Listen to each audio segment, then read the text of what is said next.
بسم اللہ الرحمن الرحیم۔ آج کل عمران خان صاحب اپنا موازنہ ذوالفقار علی بھٹو کے ساتھ کرتے نہیں تھکتے، حالانکہ دونوں ادوار کے حالات و واقعات کا دور دور سے بھی تعلق نہیں ہے۔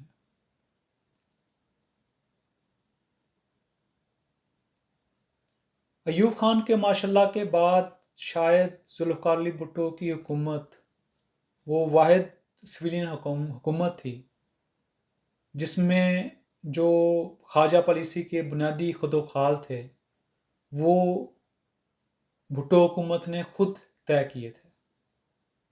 اس کے بعد جب ضیاء الحق کا ماشاءاللہ لگا، اس کے بعد آج تک پاکستان کی خواجہ پالیسی کی تشکیل بنیادی طور پر پاکستان کی اسٹیبلشمنٹ کرتی ہے۔ تو جو اس کے خد و خال ہیں، جو اس کے کنٹورز ہیں،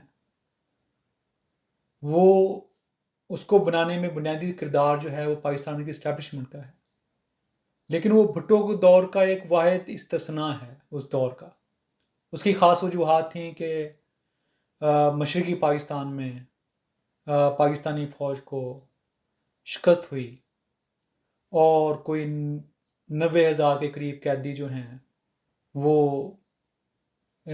ہندوستان کے قید میں تھے۔ تو ایک خاص حالات تھے جس کی وجہ سے فوج کا مورال بہت کمزور تھا، ڈاؤن تھا۔ تو وہ ایک سپیس تھی جس بھٹو کی حکومت کے دور میں جو ان کو ملی، اور خواجہ پالیسی ویسے ہی بھٹو کی ایک ذاتی طور پہ ان کی ایک بڑا مضبوط اثاثہ تھا، یہ ان کی ایک اسٹرینگتھ تھی۔ وہ مقبول بھی بنیادی طور پہ وزیر خارجہ کے طور پہ ہی وہ مقبول ہوئے تھے۔ تو یہ تو ان کی ویسے ہی ایک اسٹرینگتھ تھی۔ اس سے پہلے بھی وہ اقوام متحدہ میں پاکستان کی نمائندگی کر چکے تھے۔ ایون جب یہ مشرقی پاکستان کی علیحدگی ہو رہی تھی اس وقت بھی وہ اقوام متحدہ میں پاکستان کی نمائندگی کر رہے تھے۔ تو وہ ان کی ایک طاقت تھی، تو اس طاقت کو انہوں نے بھرپور طریقے سے استعمال بھی کیا، اور ان کے پاس ایک سپیس بھی موجود تھی۔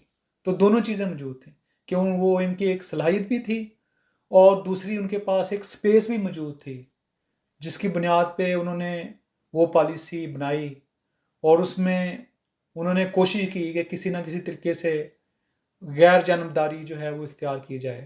اس وقت جو ہے دنیا دو بلاکس میں تقسیم تھی، ایک طرف امریکہ تھا اور مغربی طاقتیں تھیں، اور دوسری طرف USSR تھا جو کہ کمیونسٹ بلاک کی نمائندگی کرتا تھا، سربراہی کرتا تھا۔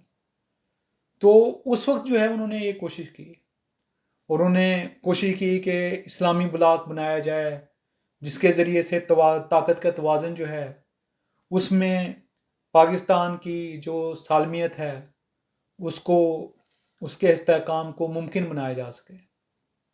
تو بہرحال اس کی قیمت ان کو ادا کرنی پڑی، لیکن یہاں پر حالات مختلف ہیں۔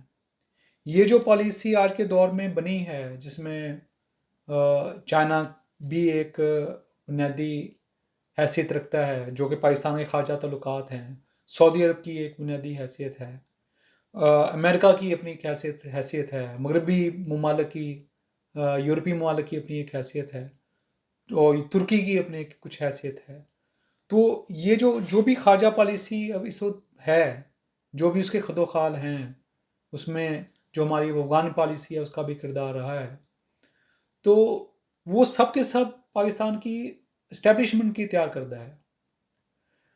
جو نواز شریف کی حکومت تھی شاید اس کے ساتھ پاکستانی اسٹیبلشمنٹ کے یہ اختلافات تھے کہ وہ اچھے طریقے سے اس کو پریزنٹ نہیں کر رہے، تو یہ اب عمران خان کو یہ فریضہ سونپا گیا تھا، لیکن بدقسمتی سے انہوں نے بھی اس کو جو بھی پالیسی بنائی گئی تھی اس کو اچھے طریقے سے پریزنٹ نہیں کر سکے، یا اس میں کچھ پریزنٹ کرنے میں ان سے کوئی خامیاں ہوئی ہیں، تو ہو سکتا ہے کہ اس کی وجہ سے کوئی ناراضگی موجود ہو۔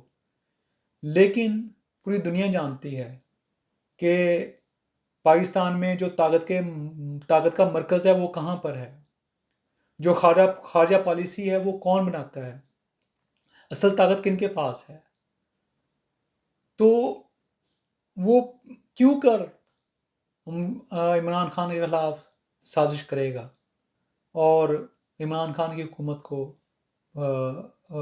نکالے گا جب ان کو پتہ ہے کہ اس حکومت کا کوئی اختیار موجود نہیں ہے۔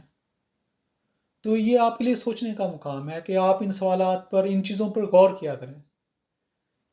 محض جذباتیت کی بنیاد پر کسی شخصیت کے گرد اکٹھا ہو جانا، یہ کوئی پڑھے لکھے لوگوں کو زیب نہیں دیتا۔ ان کے لیے مناسب ہے کہ وہ سوچیں ان باتوں پہ اور غور کریں، اور اس کے مطابق جو ہے وہ پھر موازنہ کریں لوگوں کا، حالات کا، شخصیات کا، ادوار کا۔